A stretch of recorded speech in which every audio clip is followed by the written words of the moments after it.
매서운 바람이 코끝을 쨍하게 스치고 지나갔다. 이하늘 소희는 자신의 어깨에 반짝이는 금빛 계급장을 단 채 그 차가운 공기를 깊숙이 들이마셨다. 그녀는 이제 막 임관한 대한민국 육군의 신참 장교. 그러나 그 누구에게도 밝히지 않은 비밀을 간직한 채였다. 대한민국 육군을 총괄하는 참모총장 이강철 대장. 그 거대한 별넷의 무게를 등에 짊어진 딸이라는 사실은 그녀에게 자랑보다는 무거운 족쇄에 가까웠다. 그녀는 아버지의 그늘에서 벗어나 오직 자신의 힘으로 군인의 길을 걷고 싶었다. 이곳. 대한민국 최전방을 수호하는 제5보병사단 통칭 열쇠 부대의 수색대대는 그녀의 첫 번째 시험 무대였다. 위병소를 지나 대대 본부로 향하는 길. 마주치는 모든 장병들의 시선이 그녀에게로 쏟아졌다. 그들의 눈빛에는 낯선 여군 장교에 대한 호기심과 함께 이 험하고 거친 부대에 과연 적응할 수 있을지에 대한 노골적인 불신이 담겨 있었다. 이하늘은 그 시선들을 애써 외면하며 허리를 고추 세웠다. 육군사관학교를 수석으로 졸업하고 보병병과 교육과정마저 수석으로 수료한 그녀였지만 이곳의 공기는 교본 속 활자와는 전혀 다른 무게로 그녀를 짓눌렀다. 신고합니다. 소위 이하늘. 금일부로 제5보병사단 수색 대대 전입을 명받았습니다.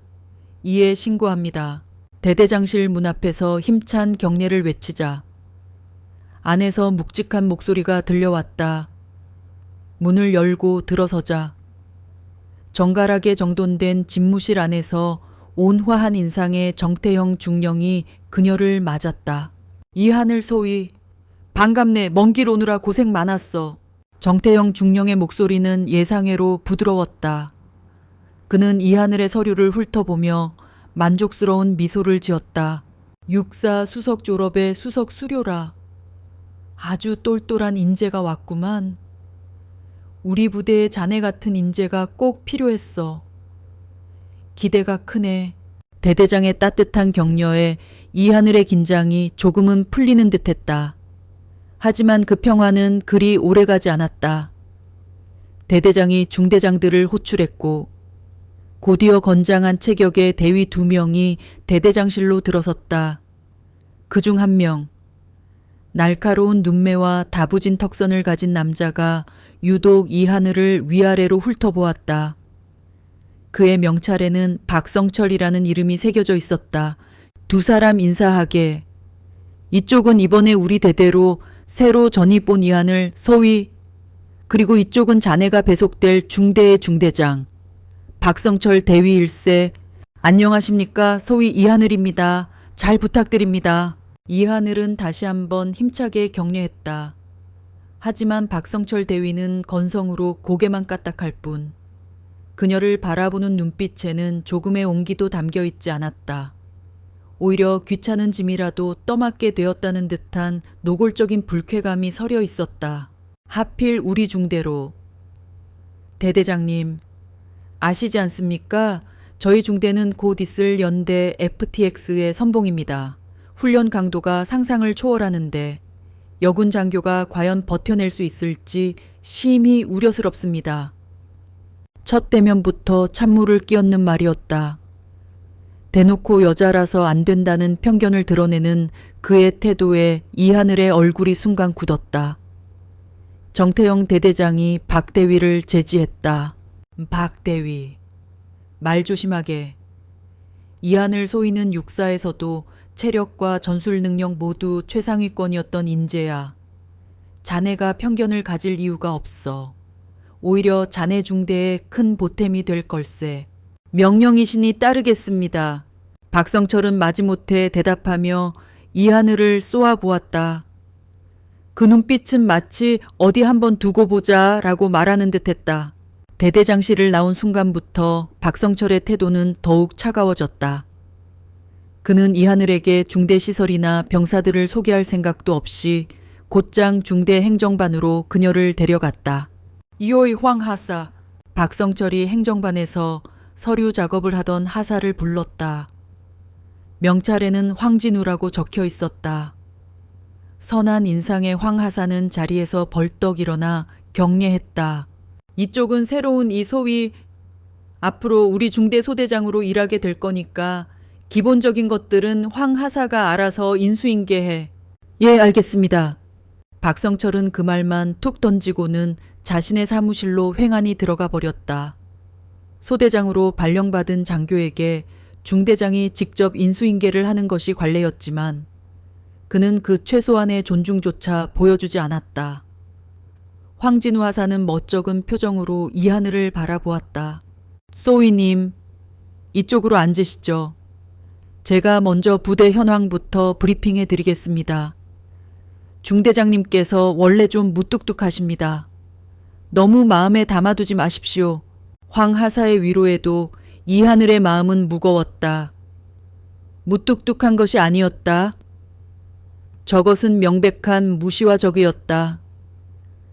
그녀는 자신의 자리에 앉으며 다짐했다. 실력으로 증명해 보이는 수밖에 없다. 그 어떤 편견과 차별도 나의 실력 앞에서는 무릎 꿇게 만들겠다고. 하지만 현실은 그녀의 다짐보다 훨씬 더 혹독했다. 박성철은 이하늘에게 소대 지휘를 전혀 맡기지 않았다. 그녀의 책상 위에는 훈련 계획서나 전술 교리가 아닌 온갖 행정 서류와 비품 목록, 보급 청구서 따위의 잡무만이 산더미처럼 쌓여갔다. 다른 소대장들이 소대원들과 함께 훈련 준비와 전술 토의를 할 때 이하늘은 행정반에 홀로 남아 끝없는 서류 작업에 파묻혀야 했다. 이 소위 아직도 그거 다 못했나? 일 처리 속도가 왜 그렇게 느려? 이러니까 여구는 서류 작업이나 하는 게 맞다는 소리가 나오는 거야. 박성철은 수시로 그녀의 자리에 와서 비아냥거렸다. 그는 의도적으로 모든 병사들이 듣는 앞에서 이하늘을 질책하며 그녀의 자존감을 깎아내렸다. 병사들은 중대장의 눈치를 보며 이하늘을 슬금슬금 피하기 시작했고 그녀는 거대한 부대 안에서 외딴 섬처럼 고립되어 갔다. 소위님, 이거라도 드시면서 하십시오. 어느 늦은 밤 모두가 퇴근한 행정반에 홀로 남아 서류와 씨름하는 이하늘에게 황진우 하사가 따뜻한 커피 한 잔을 건넸다. 그의 눈에는 안타까움과 미안함이 담겨 있었다. 감사합니다, 황 하사. 중대장님께서 너무하십니다. 소위님께서 얼마나 능력이 출중하신데 다들 소위님 오셔서 기대가 컸습니다. 괜찮습니다. 언젠가는 알아주시겠죠. 이하늘은 애써 미소 지었지만 목이 메어왔다. 강해져야 한다. 여기서 무너지면 아버지의 얼굴에 먹칠을 하는 것이다. 아니, 그보다 먼저 나 자신에게 부끄러운 군인이 되고 싶지 않았다. 그녀는 차가운 커피를 넘기며 어둠이 내린 연병장을 바라보았다. 그곳에는 그녀가 넘어야 할 거대하고 차가운 벽이 소리 없이 서 있었다. 이하늘에 대한 박성철의 괴롭힘은 날이 갈수록 교묘하고 악랄해졌다. 서류 작업만 맡기던 것을 넘어 이제는 훈련에 참여시키되 가장 힘들고 위험한 역할만을 골라 그녀에게 떠넘겼다. 완전 군장 구보에서는 유독 그녀에게만 뒤처진다며 추가로 연병장을 더 돌게 했고 각계전투 훈련에서는 가장 험한 지형의 포복조를 맡겼다. 병사들은 수군거렸다. 중대장님이 신임 소위님 잡으려고 작정했다는 소문이 공공연하게 퍼져나갔다. 하지만 이하늘은 묵묵히 버텨냈다. 그녀는 불평 한마디 없이 오히려 남들보다 1시간 먼저 일어나 체력 단련을 하고 밤늦게까지 전술 지도를 보며 자신에게 주어진 임무를 완벽하게 숙지했다. 그녀의 강인한 모습에 몇몇 병사들과 부사관들은 조금씩 마음을 열기 시작했다. 특히 황진우 하사는 훈련이 끝나면 아무도 모르게 그녀에게 다가와 물통을 건네거나 굳은 일을 대신 처리해주며 묵묵히 그녀의 편이 되어 주었다. 박성철은 이하늘이 자신의 괴롭힘을 꿋꿋이 버텨내는 모습에 더욱 심기가 뒤틀렸다. 굴복시키고 싶었다. 그 당당한 눈빛을 꺾어버리고 싶었다. 그의 비뚤어진 욕망은 결국 넘지 말아야 할 선을 향해 움직이기 시작했다. 그날은 유격 훈련의 예행 연습이 한창이었다. 모든 훈련이 끝나고 녹초가 된 이하늘이 장비를 정비하고 있을 때 박성철이 다가왔다. 평소의 날카로운 목소리와는 다른 어색할 정도로 부드러운 말투였다. 이소희, 오늘 고생 많았어.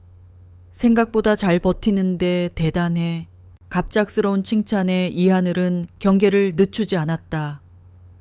그가 아무런 의도 없이 칭찬할 리가 없었다. 아니나 다를까. 그는 자연스럽게 그녀의 옆에 서서 말을 이었다.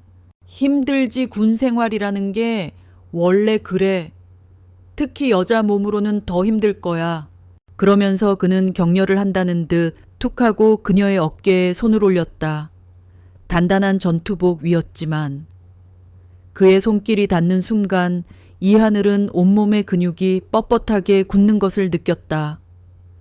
불쾌하고 소름 끼치는 감각이었다. 그녀는 반사적으로 몸을 살짝 비틀어 그의 손을 피했다. 괜찮습니다. 제가 선택한 길입니다. 하하, 역시 당차다니까. 박성철은 멋쩍게 웃으며 손을 거두었지만 그의 눈은 번들거리고 있었다. 그 눈빛의 의미를 알아차린 이하늘은 속으로 치밀어 오르는 역겨움을 삼켰다. 그의 추악한 의도는 거기서 그치지 않았다. 며칠 후 박성철은 이하늘을 중대장실로 호출했다. 이번 주말 외박 계획서를 검토한다는 명목이었다. 이소희는 주말에 뭐 하나 집이 멀어서 못 갈 테고 별다른 계획 없습니다. 부대에 남아 개인 정비 및 체력 단련할 예정입니다. 에이, 그러면 쓰나. 젊은 사람이 주말까지 부대에 처박혀 있으면 내가 특별히 배려해주지. 박성철은 의자 등바디에 몸을 깊숙이 기댄 채 음흉한 미소를 지으며 말했다. 이번 주말에 나랑 같이 바람이나 쐬러 가지. 근처에 경치 좋은 곳이 많아. 가서 맛있는 것도 먹고 어때? 중대장이 부하 직원 사기 진작 차원에서 밥 한 번 사주는 것까지는 그럴 수 있다고 억지로 생각할 수 있었다. 하지만 그의 다음 말은 이하늘의 마지막 인내심마저 끊어버렸다. 요즘은 부대 근처 펜션도 좋더라고. 그냥 하루 푹 쉬고 온다고 생각하고. 둘이서 조용히 외박 나가는 셈치지. 뭐 둘이서 외박하자는 뉘앙스가 명백했다. 이것은 단순한 제안이 아니었다. 상급자라는 지위를 이용한 명백한 성희롱이자 협박이었다. 이하늘은 차갑게 식어가는 이성을 간신히 붙잡았다. 중대장님, 그 제안은 거절하겠습니다. 공과 사는 구분해야 한다고 생각합니다. 그녀는 단호하게 선을 그었다. 조금의 망설임도 없는 거절에 박성철의 얼굴에서 미소가 싹 사라졌다. 그의 얼굴은 순식간에 분노로 일그러졌다. 뭐 거절에 지금 내가 내 제안을 거절한 건가? 그렇습니다. 저는 중대장님과 사적으로 외박을 나갈 이유가 없습니다. 이게 진짜... 박성철은 자리에서 벌떡 일어났다. 그는 책상을 주먹으로 내리치며 고함을 질렀다. 그의 부드러웠던 가면은 완전히 벗겨지고 추악한 본성이 그대로 드러났다. 내가 뭔데 날 거절해 까불고 있어. 소위 나부랭이가 내가 너 좋게 봐주니까 뭐라도 된 것 같아. 그는 이하늘의 얼굴 바로 앞까지 다가와 삿대질을 하며 폭언을 쏟아냈다. 예누, 집이 뭐 얼마나 대단해. 네 애비가 뭐 그렇게 잘 나가냐 뭐. 국회의원이라도 돼, 대기업 회장이라도 되냐 하고. 그러니까 이렇게 콧대가 높아? 네 애비가 뭐 그렇게 잘 나가냐는 말은 비수처럼 이하늘의 가슴에 박혔다. 그래, 우리 아빠 잘 나갔지. 네가 지는 평생 고개도 못 들 만큼. 하지만 그 말을 입 밖으로 낼 수는 없었다. 그 순간만큼은 아버지가 원망스러웠다. 자신의 힘으로 이겨내고 싶었던 그녀의 신념이 모욕당하는 순간이었다. 저희 아버지는 평범한 분이십니다. 그리고 설령 대단한 분이라 할지라도 중대장님의 부당한 요구를 들어줄 이유는 되지 않습니다. 부당한 요구하. 이 계집애가 진짜 보자 하니까 좋아. 내가 얼마나 잘났는지 한번 보자고. 앞으로 군 생활 아주 지옥을 맛보게 해줄 테니까 내 말 명심해. 박성철은 살기 등등한 눈으로 그녀를 쏘아붙이고는 방을 나가버렸다. 혼자 남은 이하늘은 부들부들 떨리는 주먹을 꽉 쥐었다. 분노와 모멸감에 눈물이 핑 돌았지만 가까스로 참아냈다. 이제 돌아올 수 없는 강을 건넜다. 그의 협박은 빈말이 아닐 것이다.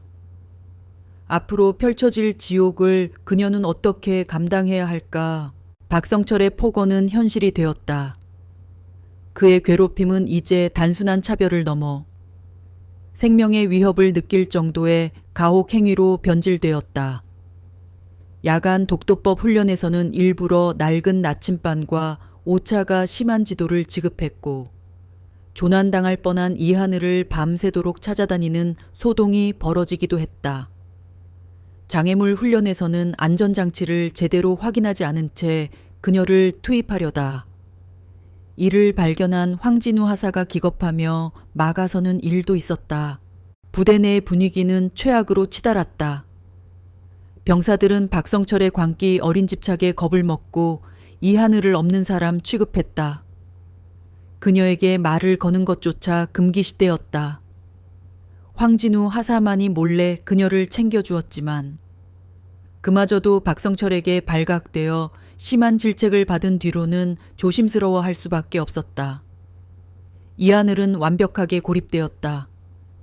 매일 밤 관사 침대에 누우면 천장이 무너져 내리는 듯한 압박감에 숨이 막혔다.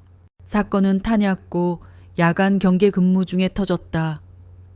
그날따라 박성철은 만취 상태로 부대에 복귀했다. 그는 비틀거리며 타냐고 순찰을 돌다. 마침 그곳에서 부사수와 함께 경계 근무를 서고 있던 이하늘을 발견했다. 이소희 아니야. 여기서 혼자 뭐해. 외롭게. 그는 술에 취해 혀가 꼬인 목소리로 그녀에게 다가왔다. 함께 있던 부사수는 겁에 질려 고개만 숙이고 있었다. 박성철은 부사수에게 넌 저쪽 가서 망 좀 보고 있어 라고 소리쳐 쫓아버렸다.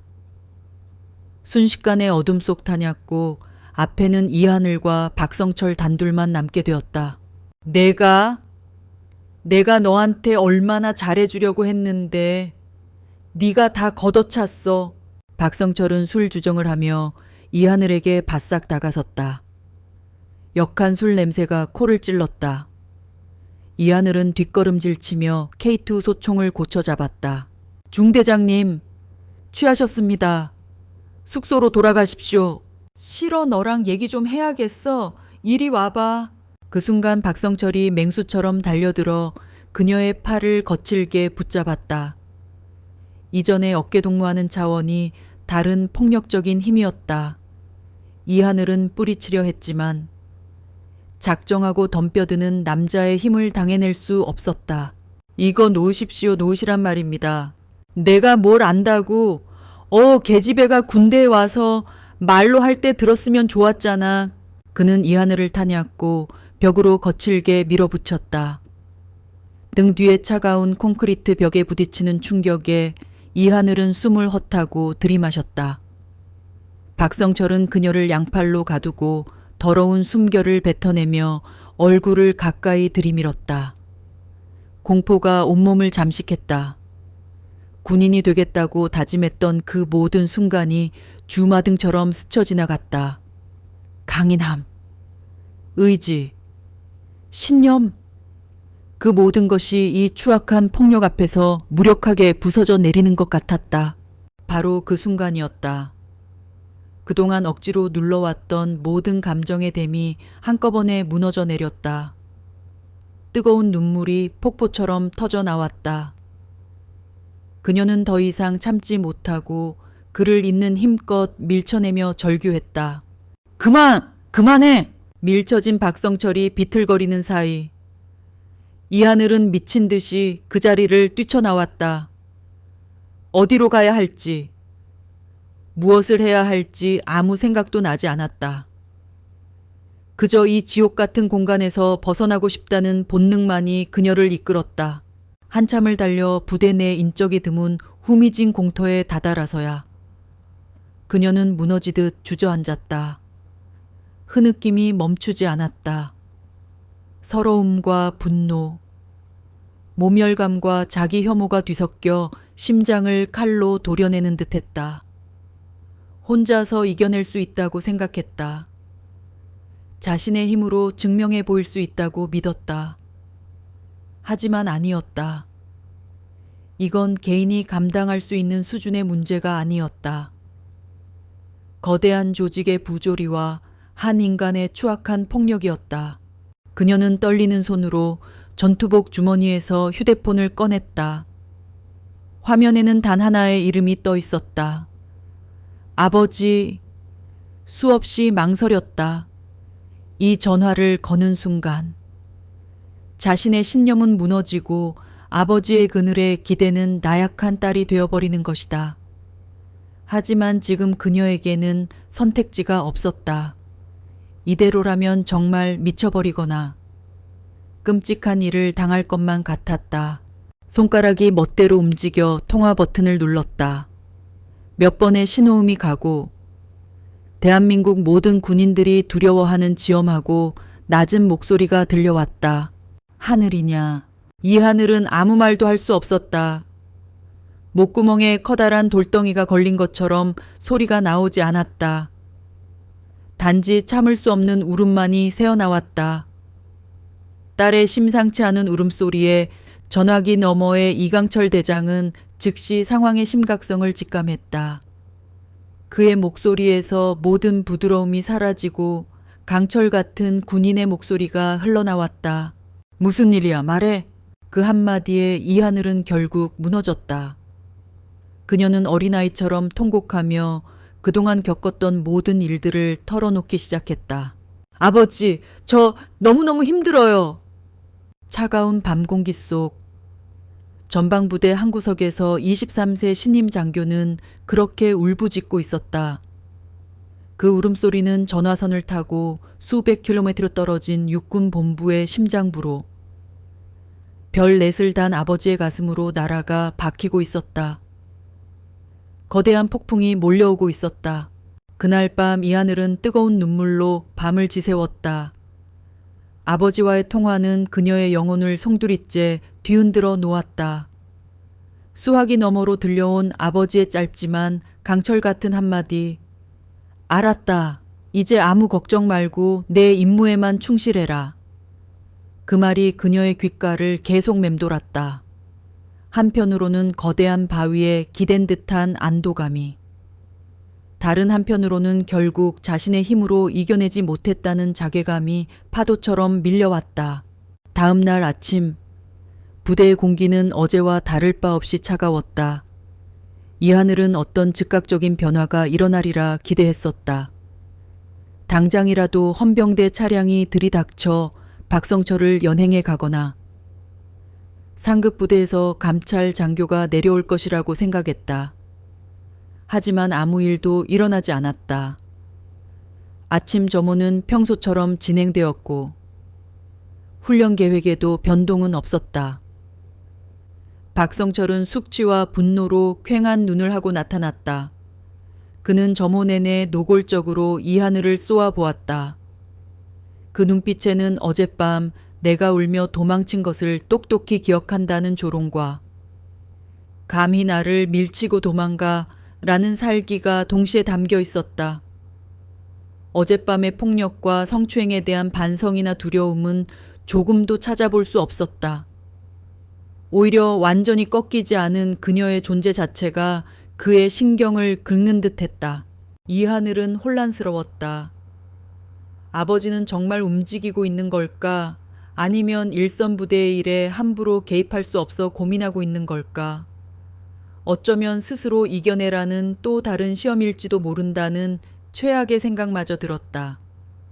그녀가 아버지에게 모든 것을 고해 바친 것이 오히려 박성철을 더욱 자극해 상황을 악화시킨 것은 아닐까 하는 불안감이 엄습했다. 그날의 훈련은 그야말로 지옥이었다. 박성철은 이하늘에게 보란 듯이 더욱 가혹한 임무를 부과했다. 그는 모든 병사들 앞에서 소리쳤다. 이하늘 소위, 어젯밤에 경계 근무지 무단 이탈한 거 내가 모를 줄 알아 군인이 근무지를 허가 없이 벗어나는 게 얼마나 큰 죄인지 몰라. 오늘 훈련 똑바로 못하면 정식으로 징계위원회에 회부할 줄 알아. 명백한 거짓말이자 협박이었다. 자신이 먼저 폭력을 행사해 그녀를 도망치게 만들어 놓고 이제는 그것을 빌미로 그녀를 올가미려 하고 있었다. 병사들은 진실을 알면서도 누구 하나 나서지 못했다. 박성철의 광기 어린 권력 앞에서 모두가 침묵하는 공범이 되어가고 있었다. 이하늘은 입술을 깨물었다. 지금은 반박할 때가 아니었다. 아버지의 말을 믿고 묵묵히 버텨내는 것만이 그녀가 할 수 있는 전부였다. 한편 그 시각 서울 용산의 육군본부 거대한 태극기와 육군기가 나란히 서 있는 집무실에서 육군참모총장 이강철 대장은 고요하지만 무서운 분노에 휩싸여 있었다.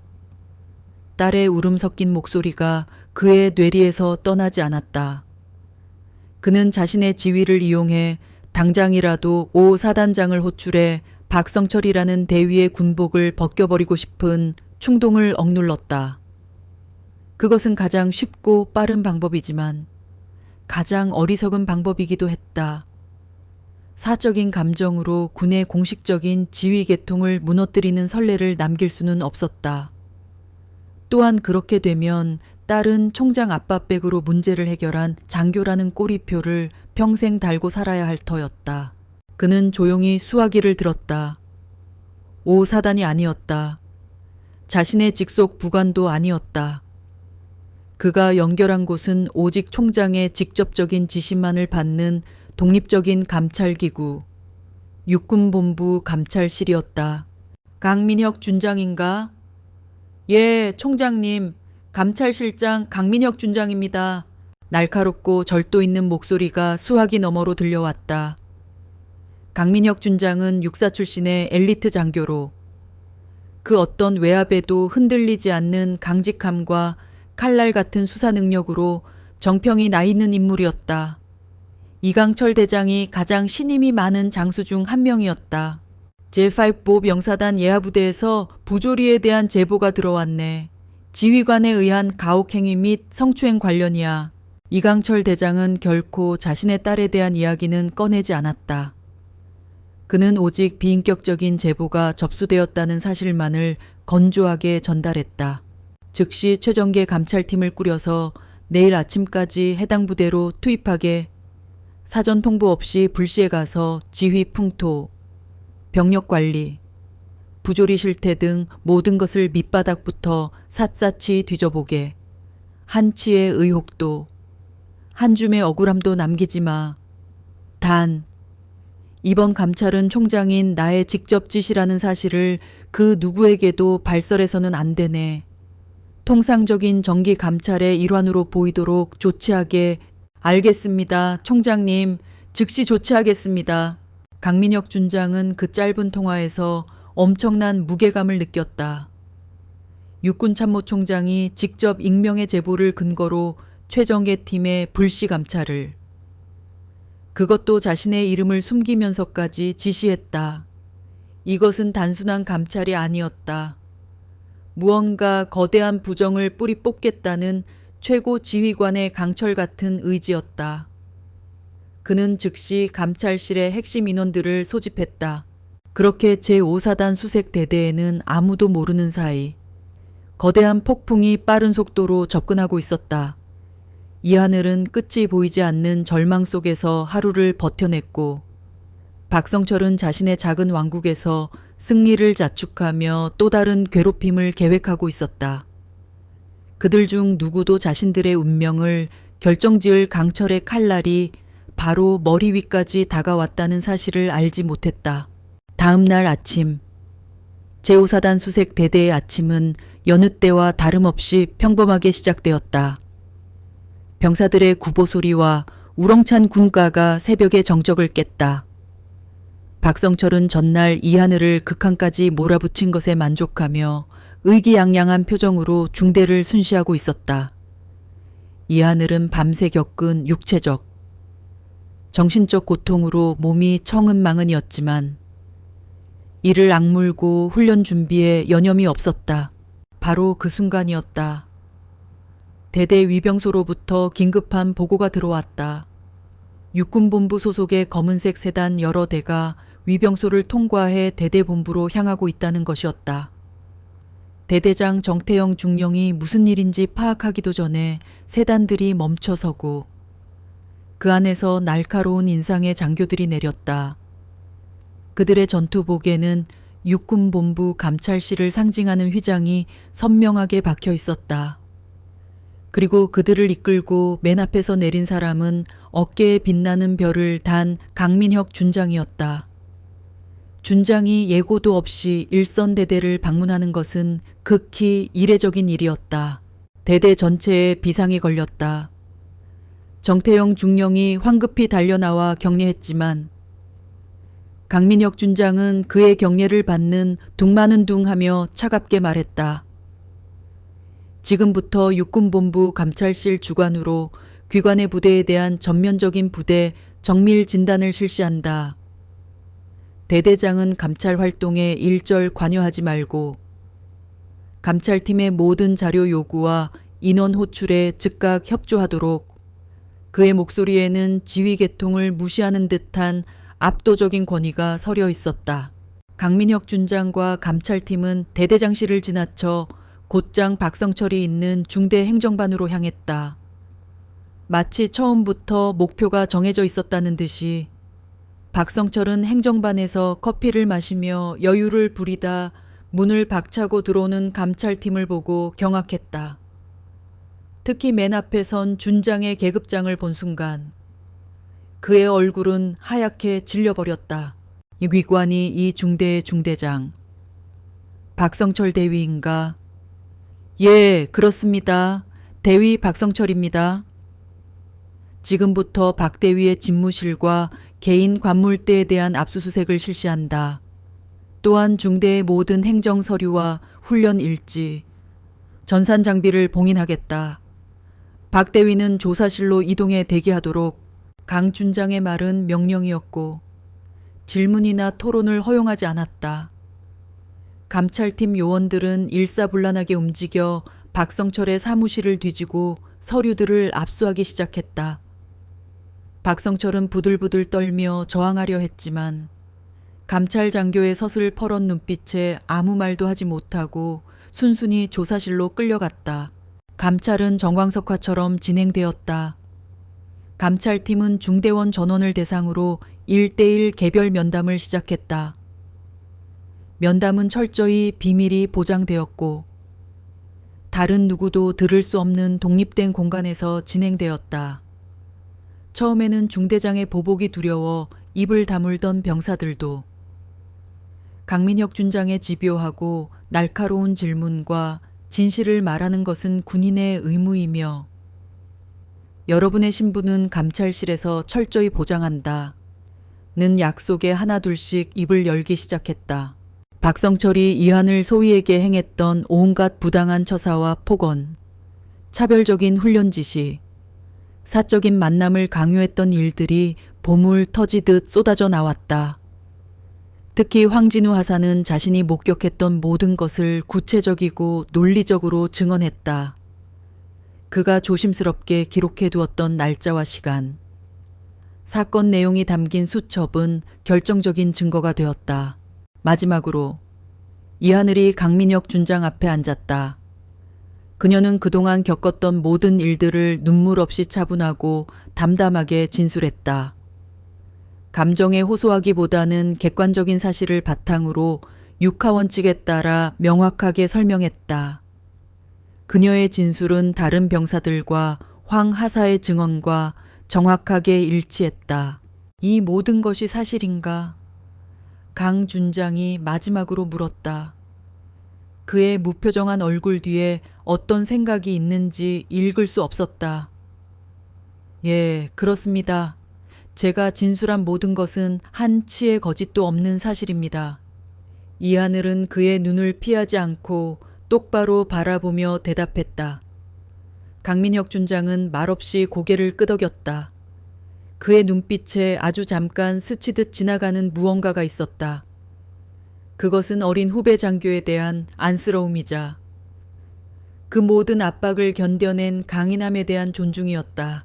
조사가 진행되는 동안 감찰팀의 한 사이버 수사관이 박성철의 업무용 컴퓨터에서 결정적인 증거를 찾아냈다. 그가 동기 장교와 주고받은 메신저 대화 내용이었다. 거기에는 이번에 새로운 여군, 소위 콧대가 보통이 아니야. 내가 반드시 길들여 놓는다. 주말에 외박 한번 하자고 찔러봤는데 단칼에 거절하네. 지옥을 맛보게 해줘야지. 등에 저속하고 노골적인 내용이 고스란히 남아 있었다. 박성철이 자신의 범죄를 스스로 증명한 셈이었다. 강철의 칼날은 이제 그의 목 바로 앞까지 다가와 있었다. 모든 증거와 증언이 확보되자 강민혁 준장은 마지막으로 박성철을 신문실로 불렀다. 신문실의 공기는 얼음장처럼 차가웠다. 창문 하나 없는 밀폐된 공간. 책상 하나를 사이에 두고 강민혁 준장과 박성철이 마주 앉았다. 박성철은 초조하게 손톱을 물어뜯으며 애써 태어난 척했지만 그의 동공은 공포로 흔들리고 있었다. 박성철 대위, 지금까지의 조사 결과를 알려주겠다. 강민혁 준장은 감정을 드러내지 않는 목소리로 운을 뗐다. 그는 이하늘 소위에 대한 부당한 업무 지시, 공개적인 모욕, 차별적인 훈련 강요, 안전조치 미흡, 성적 수치심을 유발하는 발언과 사적인 만남 강요 등 병사들의 증언과 물증으로 확보된 그의 모든 비위 사실을 하나하나 읊어내려갔다. 이 모든 사실에 대해 인정하는가? 오해입니다. 전부 오해입니다. 이하늘 소위가 신임 장교라 훈련을 따라오지 못해서 강하게 키우려는 의도였습니다. 사적인 감정은 결코 없었습니다. 박성철은 필사적으로 부인했다. 하지만 강민혁 준장은 그의 변명을 비웃기라도 하듯 출력된 메신저 대화 내용을 책상 위로 툭 던졌다. 이것도 강하게 키우려는 훈련의 일환이었나 반드시 길들여 놓는다. 지옥을 맛보게 해준다는 것이 중대장으로서 할 수 있는 교육적 발언이라고 생각하는가? 자신의 대화 내용을 확인한 박성철의 얼굴에서 핏기가 완전히 가셨다. 그는 더 이상 변명할 말을 찾지 못하고 고개를 숙였다. 모든 것이 끝났다는 것을 직감한 것이다. 궁지에 몰린 그는 결국 마지막 발악을 시작했다. 그는 갑자기 고개를 쳐들고 분노에 찬 목소리로 소리쳤다. 그 계집 때문입니다. 이하늘 소희가 처음부터 나를 무시하고 상급자인 내 지시에 사사건건 토를 달았습니다. 뭔가 대단한 빽이라도 있는 것처럼 거만하게 굴었다고요. 도대체 애비가 누구길래 저렇게 아나무인인 겁니까? 알아봐 주십시오. 자신의 죄를 뉘우치기는커녕 모든 책임을 피해자에게 돌리는 그의 추악한 모습에 강민혁 준장의 눈썹이 미세하게 꿈틀했다. 그는 차가운 연민이 담긴 눈으로 박성철을 잠시 바라보았다. 박 대위, 부하 장교의 배경에 대해 상당한 관심을 가지고 있는 것 같군. 그 에너지를 부대를 지휘하고 부하를 아끼는 데 썼어야지. 자네가 그토록 궁금해하는 이한을 소위의 부친이 누구인지는 자네가 알 필요도 없고 알아서도 안 되는 일이다. 강민혁 준장은 잠시 말을 끊었다. 그리고는 그의 숨통을 끊어버릴 마지막 한마디를 내뱉었다. 다만 이것 하나는 알려주지. 이번 감찰은 육군참모총장님의 직접 지시로 시작되었다. 총장께서는 군내 부조리와 성 관련 범죄에 대해서는 지휘 고하를 막론하고 무관용 원칙을 적용하라고 지시하셨다. 박성철 대위. 귀관은 금일부로 보직 해임과 동시에 육군 중앙수사단으로 이첩된다. 육군 참모총장. 그 단어가 박성철의 뇌리에 번개처럼 내리꽂혔다. 순간 모든 퍼즐 조각이 맞춰졌다. 왜 하필 육군본부 감찰실이? 왜 하필 총장의 신임을 받는 강민혁 준장이? 왜 하필 자신의 중대를 목표로 불시에 들이닥쳤는지, 그리고 왜 그토록 콧대 높던 신임 소희가 그 모든 핍박을 견뎌낼 수 있었는지. 그의 얼굴은 공포를 넘어 경악과 절망으로 일그러졌다. 그는 무언가 말을 하려 했지만 목소리가 나오지 않았다. 거대한 성벽이 자신의 머리 위로 무너져 내리는 것을 느끼며 그는 그대로 의자에 주저앉았다. 소식은 순식간에 부대 전체로 퍼져나갔다. 중대장이 보직 해임되고 헌병대에 연행되어 가는 모습은 모든 장병들에게 엄청난 충격을 주었다. 이하늘을 괴롭히는 데 동조하거나 방관했던 병사들은 자신들에게 닥쳐올 징계를 두려워하며 고개를 숙였다. 대대장 정태영 중령은 이하늘을 자신의 집무실로 불렀다. 그는 깊은 부끄러움과 미안함이 담긴 얼굴로 그녀에게 고개를 숙였다. 이소희, 정말 미안하네. 자네가 그런 고통을 겪는 동안 지휘관으로서 제대로 살피지 못했어. 변명의 여지가 없네. 나를 용서하지 말게. 이하늘은 말없이 그의 사과를 받았다. 그녀를 둘러쌌던 차갑고 적대적인 시선들은 이제 경애와 존경, 그리고 약간의 두려움이 섞인 시선으로 바뀌어 있었다. 그녀는 더 이상 어리고 만만한 여군 소희가 아니었다. 부패한 지휘관을 자신의 힘으로 끌어내린 강인한 장교 이하늘이었다. 그날 오후 이하늘은 혼자 연병장 한가운데에 섰다. 불과 며칠 전만 해도 모욕과 좌절의 공간이었던 이곳이 이제는 전혀 다르게 느껴졌다. 싸움은 끝났지만 마음 한구석은 여전히 무거웠다. 아버지의 힘을 빌렸다는 사실이 그녀를 계속해서 따라다녔다.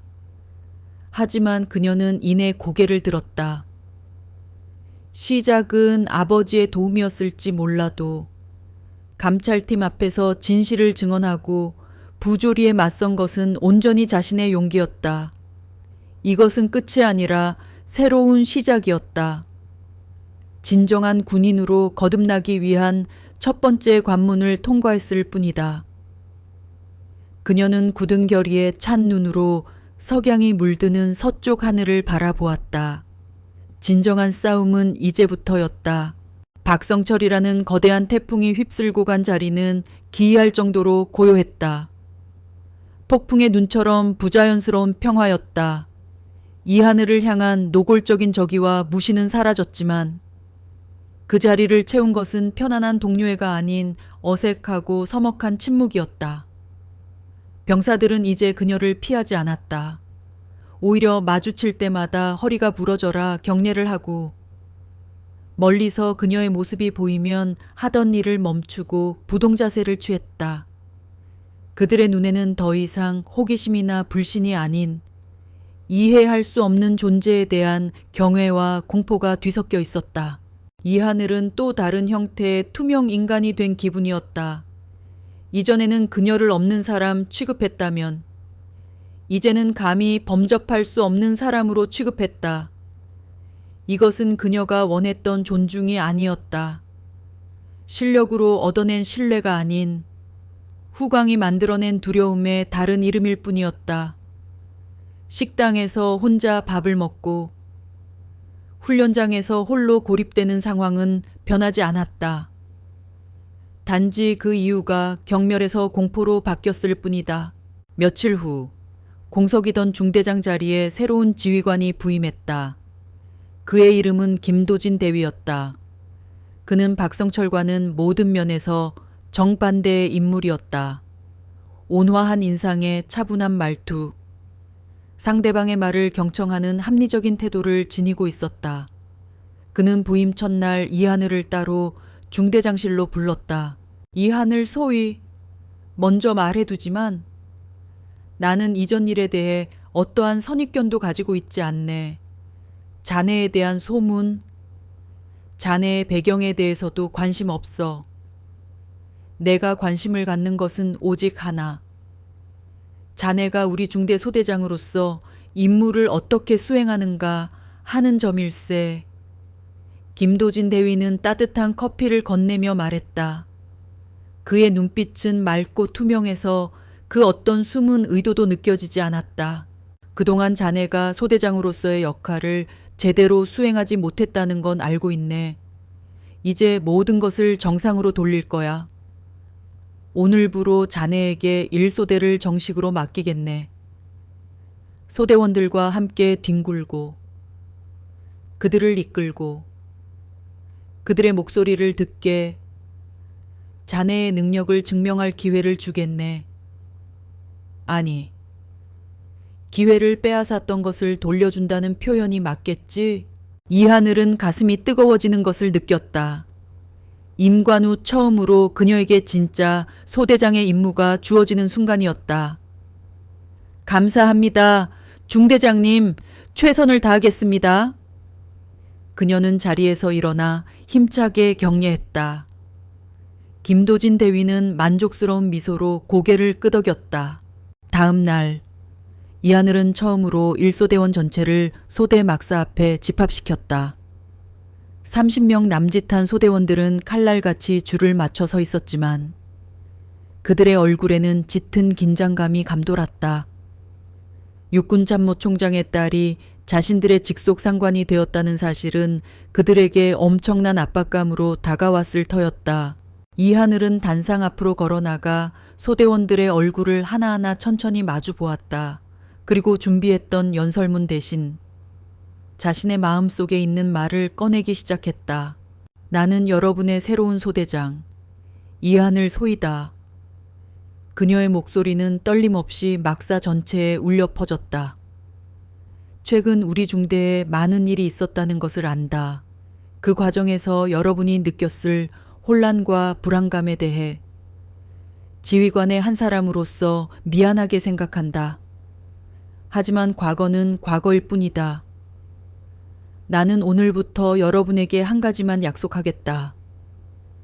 나는 여러분 위에 군림하는 상관이 아니라 여러분과 함께 뒹구는 동료가 될 것이다.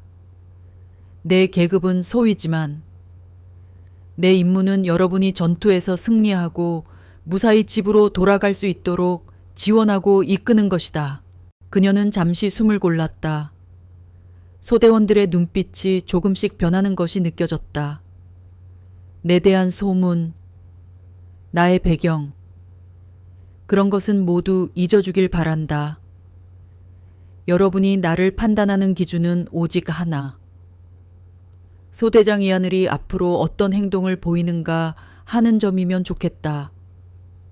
나는 여러분을 실력으로 평가할 것이고 여러분도 나를 실력으로 평가해 주길 바란다. 이상 짧고 담백한 연설이었지만 그 안에는 그녀의 진심이 담겨 있었다. 소대원들은 의아한 표정으로 서로를 쳐다봤다. 그들이 상상했던 권위적이고 까다로운 공주님의 모습과는 전혀 달랐기 때문이다. 물론 그녀의 말이 즉시 소대원들의 마음을 연 것은 아니었다. 특히 1소대의 분대장인 최철민 하사는 노골적인 불신을 감추지 않았다. 그는 산전수전 다 겪은 베테랑 부사관으로 어차피 잠깐 있다 갈 장교들에 대한 뿌리 깊은 냉소주의를 가지고 있었다. 전술훈련 시간, 이하늘이 새로운 공격 대형을 지시하자 최 하사는 일부러 모두가 듣도록 퉁명스럽게 말했다. 소대장님, 그 대형은 교범에는 나와 있지만 이곳의 지형에서는 실효성이 떨어집니다.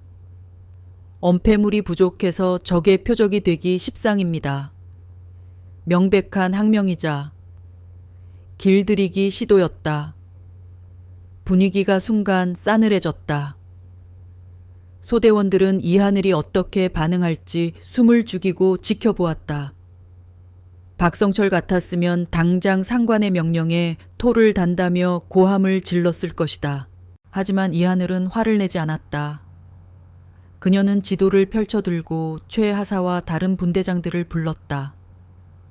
최하사 말에 일리가 있다. 내가 현장 경험이 부족해서 미처 생각하지 못한 부분이다. 그렇다면 최하사가 생각하는 더 나은 방안은 무엇인가? 그녀는 권위로 누르는 대신 그의 전문성을 인정하고 대안을 물었다. 최하사는 예상치 못한 반응에 당황했지만 이내 자신의 의견을 설명하기 시작했다. 이하늘은 그의 말을 경청하고 다른 분대장들의 의견을 더해 계획을 수정했다. 좋아. 최하사의 의견을 반영해서 공격 루트를 수정한다. 모두 내 지시에 따라 이동한다. 그녀의 유연하고 합리적인 지휘에 소대원들은 조금씩 놀라는 눈치였다. 그들이 알던 장교와는 무언가 달랐다. 최철민 하사는 여전히 못마땅한 표정이었지만 이전처럼 노골적인 반감은 드러내지 않았다. 얼어붙었던 성벽에 아주 작지만 의미 있는 균열이 가기 시작한 순간이었다. 이하늘은 말뿐인 지휘관이 아니었다. 그녀는 자신의 약속을 행동으로 증명해 나갔다. 아침 구보 때면 누구보다 먼저 선두에 서서 달렸고 가장 늦게까지 남아 뒤처지는 병사들을 챙겼다. 각계전투 훈련장에서는 가장 먼저 포복을 시작해 흙먼지를 뒤집었고 유격 훈련에서는 위태로운 외주를 건너는 병사의 손을 직접 잡아주었다. 그녀의 군복은 늘 흙과 땀으로 얼룩져 있었다. 소대원들과의 거리를 좁히기 위한 노력도 멈추지 않았다.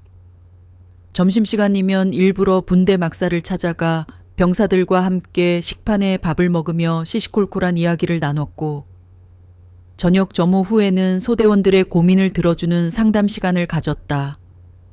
처음에는 어색해하고 입을 다물던 병사들도 진심으로 자신들의 이야기에 귀 기울이는 그녀의 모습에 조금씩 마음의 빗장을 풀기 시작했다. 이하늘 소위가 1소대에 부임한 지 한 달이 지났다. 소대는 눈에 띄게 달라지기 시작했다. 훈련에 임하는 태도가 진지해졌고 소대원들 간의 분위기도 훨씬 활기차고 끈끈해졌다. 그 중심에는 늘 소대원들과 함께 땀 흘리고 소통하는 이하늘 소위가 있었다. 그녀는 말로만 지시하는 장교가 아니었다. 그녀는 최전선에서 병사들의 고충을 직접 체감하고 그들의 사소한 의견에도 귀를 기울였다. 소대장님과 함께라면 뭐든 할 수 있을 것 같다. 는 신뢰가 조금씩 싹트기 시작했다. 그녀의 진심은 특히 최철민 하사의 마음을 움직였다. 그는 여전히 겉으로는 무뚝뚝했지만 훈련 중 이하늘이 위험한 상황에 처하면 가장 먼저 달려가 그녀를 보호했고 밤늦게까지 홀로 서류 작업을 하는 그녀를 위해 몰래 따뜻한 커피를 가져다 주기도 했다. 과거 황진우 하사가 그녀를 챙겨주던 것처럼 말이다. 그는 그녀가 총장 딸이라는 배경이 아닌 오직 그녀 자체의 노력과 실력으로 소대원들의 신뢰를 얻어냈다는 것을 인정하기 시작했다. 하지만 시련은 끝나지 않았다. 이번에는 중대 훈련이 아닌 연대급 대규모 FTX 야외 전술 훈련가 다가오고 있었다. 이 훈련은 실전 상황을 가정하여 대대급 이상의 병력이 대항군과 맞서 싸우는 고강도 훈련으로 소대장 개인의 역량뿐만 아니라 소대 전체의 팀워크가 여실히 드러나는 시험 무대였다. 훈련의 성공 여부에 따라 지휘관들의 진급에 막대한 영향이 끼칠 정도였다. 훈련이 시작되었다. 며칠 밤낮으로 이어지는 강행군 속에서 모든 소대원들의 체력은 한계에 달했다. 밤에는 잠시 눈을 붙이고 낮에는 대항군과 교전하거나 새로운 진지를 구축해야 했다. 엎친 데 덮친 격으로 일소대가 담당하는 지역의 통신망이 끊기는 사고가 발생했다. 통신 장비가 고장난 것이다. 본부와의 교신이 끊기자 이하늘은 직접 지도와 나침반에 의존해 전술 목표를 향해 소대원들을 이끌어야 했다. 그때 대항군의 기습 공격이 시작되었다. 매복해 있던 대항군이 수류탄을 터뜨리고 거친 총격을 퍼부었다. 이하늘은 침착하게 소대원들에게 지형지물을 이용해 상계하라고 지시했다. 하지만 갑작스러운 기습에 당황한 소대원들이 우왕좌왕하기 시작했다. 최철민 하사는 총알이 빗발치는 상황에서도 소대원들을 통제하며 이하늘에게 소리쳤다.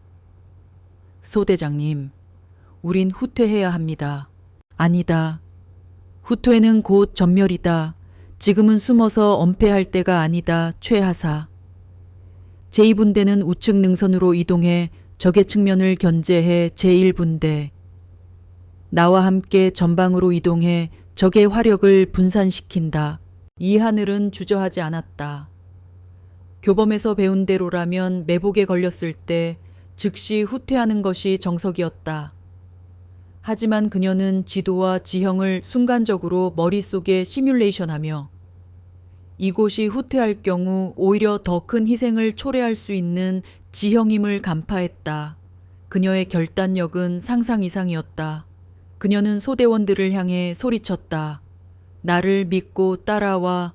말이 끝나기 무섭게 이하늘은 먼저 엄폐물을 박차고 뛰쳐나가 적진을 향해 돌격했다. 모두가 망설였다. 하지만 소대장 이하늘이 가장 먼저 목숨을 걸고 뛰어나가자 최철민 하사를 필두로 소대원들이 망설임 없이 그녀의 뒤를 따랐다. 그들은 완벽하게 한 몸이 되어 적의 허를 찔렀다. 이하늘의 신속하고 정확한 판단과 소대원들의 일사불란한 움직임 덕분에 일소대는 위기를 극복하고 오히려 대항군을 제압하는 데 성공했다. 훈련이 끝난 후 연대장은 대대장 정태영 중령에게 이하늘 소위를 극찬했다. 이 소위, 보통 인물이 아니더군. 통신이 두절된 상황에서도 침착하게 지도를 읽고 최선의 판단을 내리는 결단력, 그리고 소대원들을 이끄는 리더십은 정말이지 대단했어. 그 상황에서 전술을 변경해 역으로 적을 제압할 줄이야. 자네 부대에 이런 보석이 있었다니 놀랍네. 정태영 중령은 자부심과 미안함이 뒤섞인 복잡한 감정으로 이하늘 소위를 바라보았다. 그녀는 이미 자신의 실력으로 모든 것을 증명했다. 아버지의 후광 없이도. 그녀는 스스로 빛나고 있었다. 그날 밤 훈련장에서 복귀한 일소대 막새는 소대원들의 웃음소리가 끊이지 않았다. 승리의 기쁨과 함께 소대장 이하늘에 대한 진정한 신뢰와 존경이 그들의 마음속에 깊이 자리 잡았다. 최철민 하사는 이하늘에게 다가와 묵묵히 격려했다. 소대장님, 그때 판단 정말 대단했습니다. 솔직히 저도 반신반의했는데 죄송했습니다. 그리고 감사합니다. 그의 진심 어린 한마디에 이하늘은 눈시울이 뜨거워졌다. 그녀는 그에게 어색한 미소를 보냈다. 무사히 돌아와줘서 고맙습니다. 최하사. 그녀는 자신이 그토록 원했던 인정을 마침내 얻어냈다는 것을 깨달았다. 총장 딸이 아니라 소대장 이하늘로서의 인정을 그녀의 군복에 박힌 별은 아버지의 것이 아니라 그녀가 흘린 땀과 눈물로 만들어낸 그녀만의 빛나는 별이었다. FTX 야외 전술훈련가 끝난 후 이하늘은 중대원들에게 영웅이 되었다. 그들의 눈에는 더 이상 총장의 딸에 대한 경외감이나 두려움이 아닌 진정한 리더에 대한 존경이 담겨 있었다. 최철민 하사를 비롯한 소대원들은 이하늘을 소대장님이 아닌 소대장님이라 부르며 그녀가 내리는 모든 지시에 맹목적인 신뢰와 함께 따랐다. 김도진 중대장은 이하늘의 활약을 높이 평가하여 그녀의 진급 추천서를 작성했다. 소대장 이하늘은 전술적 식견과 탁월한 리더십을 바탕으로 소대를 완벽하게 지휘하여 연대 훈련에서 최우수 성과를 달성했습니다. 이는 이 소위가 단순히 학업적 성취에 머무르지 않고 실전 지휘관으로서의 무궁한 잠재력을 지녔음을 증명합니다. 추천서의 내용에는 진심 어린 칭찬이 가득했다. 이하늘은 진급 심사를 통과하고 마침내 중위 계급장을 달게 되었다. 육군 장교로서의 첫 번째 진급이었다. 계급장을 바꾸는 순간 그녀는 12년 전 아버지에게 했던 약속을 떠올렸다. 이 별, 내 힘으로 빛낼게요. 그 약속을 지키기 위한 첫걸음을 떼었다는 사실에 가슴이 벅차올랐다.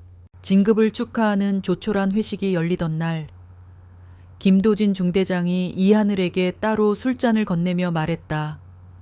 이 중이, 나는 자네가 이 자리까지 오는 과정을 모두 지켜보았네. 자네의 강인함과 올곧은 마음이 결국 모든 편견을 이겨냈어. 이제 자네는 총장의 딸이 아닌 진정으로 군인 이하늘로서 이 부대에 자리 잡았네. 이하늘은 그의 진심 어린 격려에 눈시울이 붉어졌다. 그녀는 굳은 목소리로 대답했다. 중대장님, 중대장님이 저를 믿고 기회를 주시지 않았더라면 불가능했을 겁니다. 감사합니다. 김도진 중대장은 따뜻하게 웃으며 그녀의 어깨를 두드려 주었다. 며칠 후 이하늘은 한 통의 전화를 받았다. 발신자는 육군참모총장. 그의 아버지 이강철이었다. 잘 지내느냐? 하늘아. 아버지의 목소리는 여전히 무뚝뚝했지만 그 안에는 따뜻함이 녹아 있었다. 예, 아버지 잘 지냅니다. 진급 축하한다. 내 힘으로 얻어낸 첫 번째 별이라 더 값질 게다. 솔직히 말하면 내가 널 육사에 보냈을 때부터 네가 나처럼 거대한 별을 달고 내 뒤를 이을 줄 알았다. 이강철은 숨겨왔던 속마음을 털어놓기 시작했다.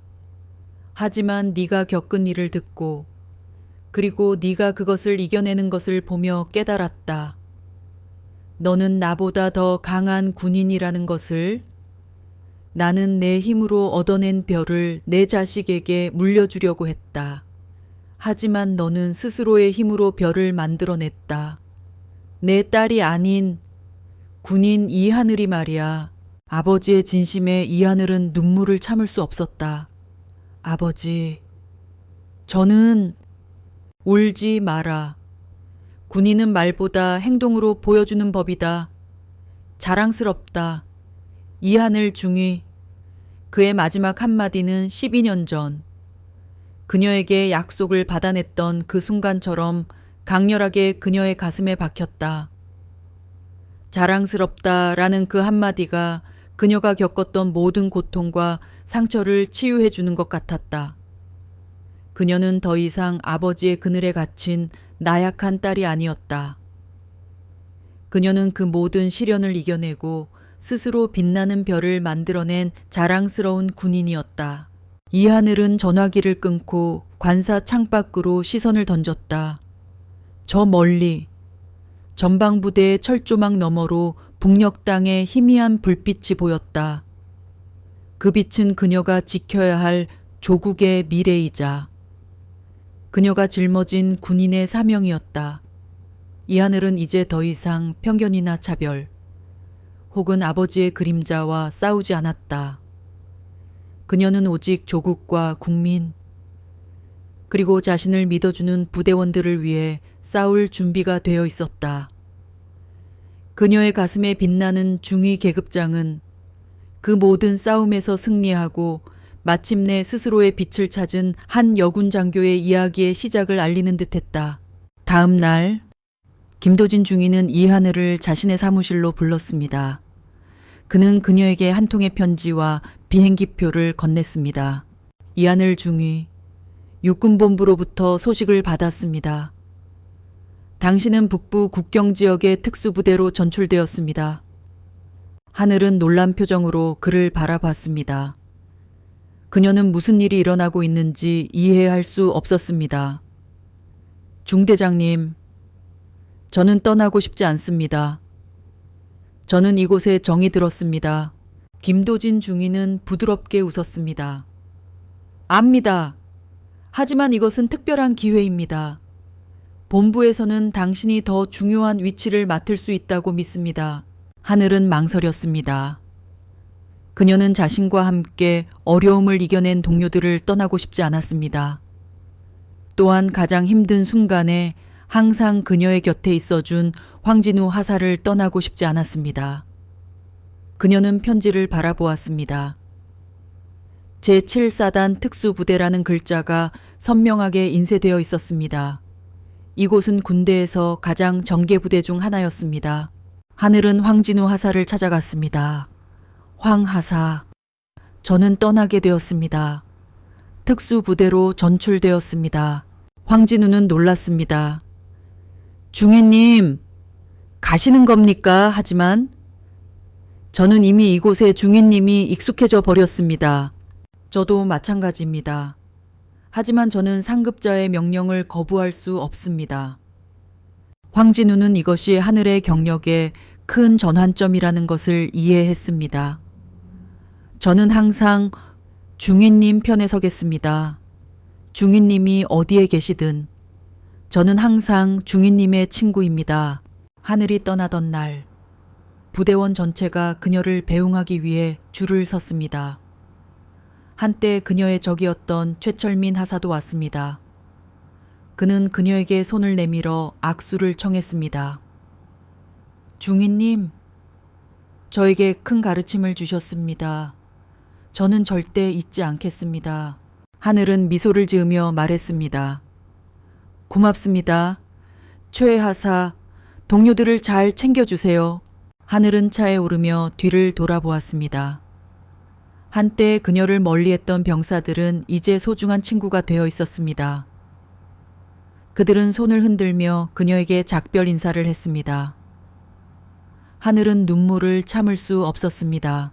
공항에서 그녀는 아버지인 이강철 총장을 만났습니다.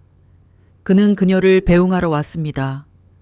아버지, 죄송합니다. 아버지를 실망시켰습니다. 이강철 총장은 고개를 저었습니다. 아니, 넌 날 실망시키지 않았어. 넌 나를 자랑스럽게 만들었어. 넌 성공하기 위해 나에게 의존할 필요가 없다는 것을 증명했어. 넌 너만의 길을 스스로 개척했어. 하늘은 아버지를 끌어안고 흐느꼈습니다. 아버지, 고맙습니다. 사랑해요. 나도 사랑한다, 내 딸아. 하늘은 비행기에 올라 아래를 내려다보았습니다. 서울 시내가 점점 작아졌습니다. 그녀는 이것이 새로운 시작이라는 것을 알았습니다. 그녀는 어떤 도전에도 맞설 준비가 되어 있었습니다. 하늘이 전출된 제7사단 특수부대는 비밀스럽고 위험한 임무를 수행하도록 훈련된 정예부대였습니다. 하늘은 국경을 넘나드는 범죄 조직과 관련된 실종 사건을 수사하는 중요한 임무를 맡았습니다. 하늘은 많은 위험에 직면했지만 그녀는 흔들리지 않았습니다. 그녀는 자신의 지능과 전투 기술을 사용하여 사건을 해결했습니다. 임무를 마친 후 하늘은 이전 부대로 돌아왔습니다. 그녀는 대위로 진급하고 더 중요한 위치를 맡게 되었습니다. 그녀는 인내와 용기의 상징이 되었습니다. 하늘은 여성도 위대한 군인이 될 수 있다는 것을 증명했습니다. 그녀는 아버지, 동료, 그리고 조국을 자랑스럽게 만들었습니다.